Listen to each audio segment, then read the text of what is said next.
phone call. It interrupted my part 2, so I'll just start over because I don't have editing software right now. So we were left with this is part 2. So if you don't want to watch the first part, I basically gave a history of my son's conditions: cancer at the age of 5, 2 bone marrow transplants the year following. The first one almost wiped him out. The second one almost wiped him out. Before that, he had very low blood pressure after he relapsed with the cancer, that almost took him out. He was in ICU. He had some vision loss. He had blood loss. All of this within like an 8-year time period. Actually, all of that was within like the first year of his cancer treatment.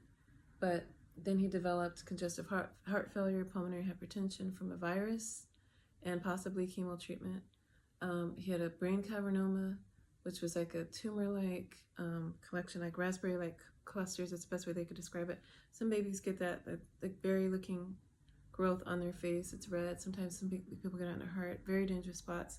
Sometimes it's not dangerous spots, their neck, or just different places. But his sat right near the brainstem. It grew and it bled and almost killed him. And if it did it one more time, it would have killed him. So he survived that. There was nothing left but a small cavity. Miraculous, nothing but the hand of God.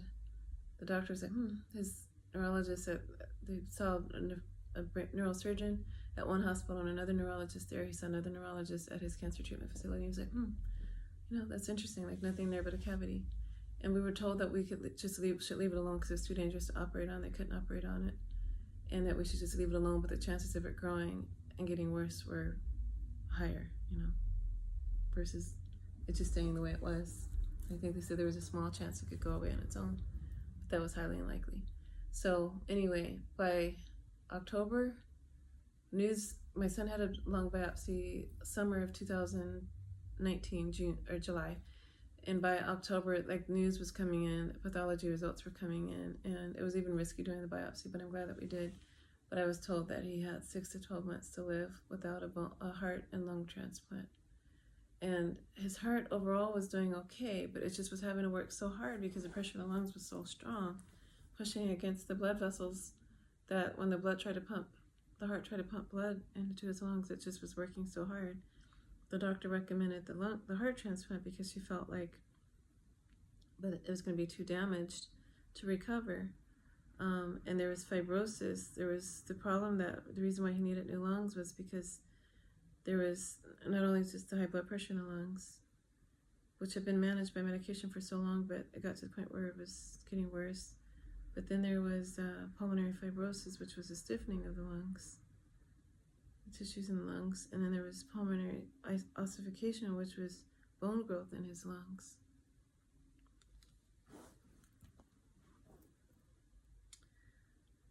And I asked, how does that happen? How do you get bone in your lungs? Very rare.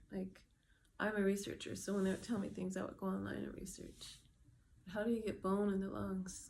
I would always get these rare, atypical complications. And I was told that sometimes, it was scarred, there is scar tissue, sometimes when muscles heal, it develops scar tissue, and it's just, basically scar tissue. His formed tissue, but it was bony tissue. And it was very rare, so rare that usually if someone was to get it, they were older men, but they had very few studies, worldwide. They didn't have a lot of information on this. There's no cure for it other than new lungs. And they were consulting with a team of doctors worldwide to find out what can be done to slow down the progression. Buy him some time. So I researched to see who was the #1 hospital in the nation. Texas Children's popped up. That's where I took him to get a third opinion about the brain cavernoma that he had. And did everything in my power to get him here. I was not able to work full-time. I worked at night, trying to make ends meet, collected public assistance. And I didn't have in-home supportive services for him, which is when you get paid to caregive. I first denied. I said, he's my son. I'm not going to get paid to take care of my son. That's my job. No. Then later on, I realized I needed the help, and I couldn't work. So that was not a bad I was looking at it wrong. It was not getting paid to take care of my son, but because I couldn't work, it was going to help with expenses. And so we struggled where we didn't have to, but I didn't know. It was ignorance. So I reapplied for that, and there was a delay in getting it. And then there was a delay in something else that we had applied for because I needed money to move. I was going to move him out of state. We were living in California, and I was like, no, I'll take him wherever I have to go. If I had to go take him to China, I would have raised the money. Wherever we had to go, whatever I had to do. And so we kept getting delayed. My car ended up getting towed. It stopped running, and I had it sitting in the street, and I would move it from time to time, and for whatever reason I didn't move it. I kept getting thought I needed to move it. Oh, I know what it was. My son had gone into the hospital again, and yeah, my son went into the hospital. While he was hospitalized, I wasn't home to move it because I wasn't coming home. And I know I came home every so many days, I'll put it that way, because my daughters were home. My sister was watching them. But I came home that one day to my car being towed. I didn't have the money to get it out. And the money that we had just gotten some money, and it was that money ended up going almost $2,000 to the tow yard to pay to get the car out. That was part of our money to move. So we kept getting delayed. We finally got here in June. And we were here all of 1 week before he had to go into the hospital. He couldn't come up the stairs. It took him so long to come up the stairs just to walk. He would run out of breath and start coughing really bad, and coughing spasms and vomiting. I drove cross country to get him here. Terrified because I didn't know if he'd have an episode while we were in the middle of nowhere, and there was nothing but desert. But I prayed and I put him in God's hands, and God got us here. He got to be on the outside for 1 week, got to enjoy doing a little sightseeing in Texas. I wanted to take him to Austin because we've been trying to get back to Austin since we were here in 2016 before. That was where we just loved to tour it, and we loved the kayaking we did there. We just loved we wanted to sightsee somewhere. But we did what we could here. And he was out for all of 1 week before he went in. And he told me, Mom, I'm never going home. You know, I'm going to be stuck here just like last summer, because the summer before he was in the hospital. But he was evaluated for transplant. They expedited everything for heart and lung transplant. It turned out he was not going to be a candidate for the heart transplant because it would have been too much for him. And there's so much, and I'll probably do a separate video. I don't know about that. I don't want this to be too long. But with some patients that have radiation and chemotherapy, sometimes the lining of the tissues from the lungs is literally plastered to the wall, the chest wall, and they have to scrape all that off and scrape it off the ribs. And there's a lot involved, and there's only so long that the organs can be out of the body before they begin to be damaged and are not useful. And there were so many things to consider. The kidney disease and the cancer history were two big red flags. But they looked at how his kidneys held stable for the last year before and said, we're not going to use that. We'll monitor them. But we just don't want him to have the medication was going to be hard. The transplant process itself would be hard on the kidneys, and they just didn't want him to end up on dialysis after all that. But they were going to monitor, but they said, no, it's not going to bar him. He's been cancer-free for, 7 years? They weren't going to allow any of that to bar him from transplant. They just needed him to gain a little bit of weight and get a little stronger. So he started occupational therapy, physical therapy, worked out, gave it 110%, did all that he could. He tried to eat, but his appetite left him. He had supplements. I didn't know his body was saying enough. And he told me, Mom, I don't want the transplant anymore. Honey, we came here across country. We worked so hard to get you here. We've been through so much. And I never told him that if he didn't have it, there's a chance he could die. But one morning, when I told him, I said, he was afraid because he was told that he was going to have chest tubes. I think 3 chest tubes, and the one before was so painful for him. So we had Child Life come and talk to him. The doctor explained to him. I tried to talk to him. Finally, he said, okay. Well, they talked about pain management, and he said, okay, if it won't be that bad. We said, no, there is going to be pain. We're not going to lie to you. There's going to be pain, but we'll manage it. And so he was like, okay, I can do this. But then again, like a few days before he passed, Mom, I don't want the transplant anymore. He was telling me he was through. He was finished.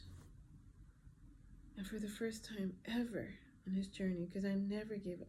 I don't care what it looked like. I cried. I got sad.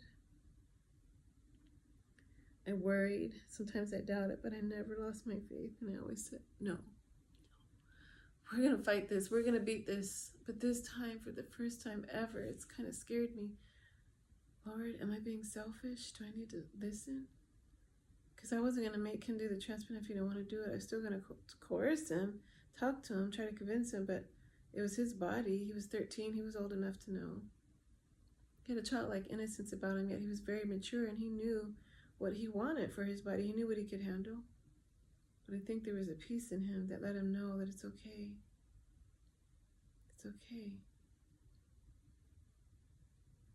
And the Father had a plan. He had a dream when he was 5 that he went to heaven. I made a video about it on Here Heaven, a child's dream. And in the dream, after the dream, honey, do you know how old you were in that dream? I was about 11 or 12. He was only 5. He was 13 at the time that he had this peace last summer. And for the first time I said, Lord, not my will, but your will be done, whatever you want. I prayed that prayer. Was so hard. But then people were telling me, I started letting more people know as it got more serious. Because his pressure just wasn't coming down. They tried everything. And it just wasn't working. And I said, how are we going to come home like this? He can't come home like this. How am I going to manage this? They're the professionals, and he wanted to go home. He wanted to get out of the hospital, but I said, I can't manage this. And I was like, how am I going to bring him home? And that was my concern of the doctors. How am I going to bring him home like this? They were trying to work on getting him home. And so he had a dream, about going to heaven. And the year before, a year and a day to the day, 2 days before, they said they were concerned. His body was showing signs of giving out. He seemed more tired than before. I thought because sometimes they wake him up through the night to draw his blood. And I was like, Mommy, I'm tired of getting poked. They were going to talk about putting in a PICC line so that he wouldn't have to get poked all the time. They could just use a PICC line, but he was so afraid of it because when they had a dressing change when he was 5 and he had a PICC line, it hurt. He finally got the PICC line the week before he passed, and I said, honey, you get poked now and it won't hurt as bad. There might be times where they still have to poke you, but I said he's just tired because, they have to wake him up for blood in the middle of the night. But I didn't know. And I got people praying. His respirations were high. He had to go on something called a BiPAP. And it looked like he joked about like he was swimming. But they noticed they weren't able to come down. They had to raise the pressure, the oxygen, and the special machine. And he tried to come off of it to eat, and he couldn't. And they were noticing things were getting worse. So long story short, he